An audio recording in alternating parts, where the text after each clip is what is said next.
జై తెలుగుదేశమా ప్రజల ప్రగతి కోరిన 40 ఏళ్ల చరితరా జై తెలుగుదేశమా జై తెలుగుదేశమా తెలుగు నేలమన్ననా తిరుగులేని దీవెనా జై తెలుగుదేశమా జై తెలుగుదేశమా ఇదే ప్రజల గుండెరా మీరు కదలి రండిరా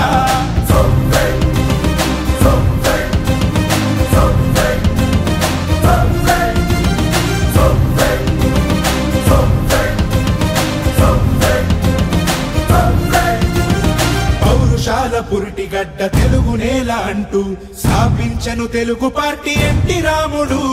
నవ్యాంధ్రకు నుడికారం కొత్త వెలుగు అంటూ పక్కాలను పట్టే చంద్రబాబు నాయుడు ఏ బడుగుకైనా వెన్నుదన్ను నిలిచి ఏ మహిళకైనా భరోసాని పెంచి నా ప్రజలు అంటూ జీవితాన్ని విడిచి ఆ ప్రగతి కోసమే శ్రమించింది నిలిచి జై తెలుగుదేశమా జై తెలుగుదేశమా ప్రజల ప్రగతి కోరిన 40 ఏళ్ల చరితరా జై తెలుగుదేశమా జై తెలుగుదేశమా తెలుగు నేలమన్ననా తిరుగులేని దీవెనా జై తెలుగుదేశమా జై తెలుగుదేశమా ఇదే ప్రజల గుండె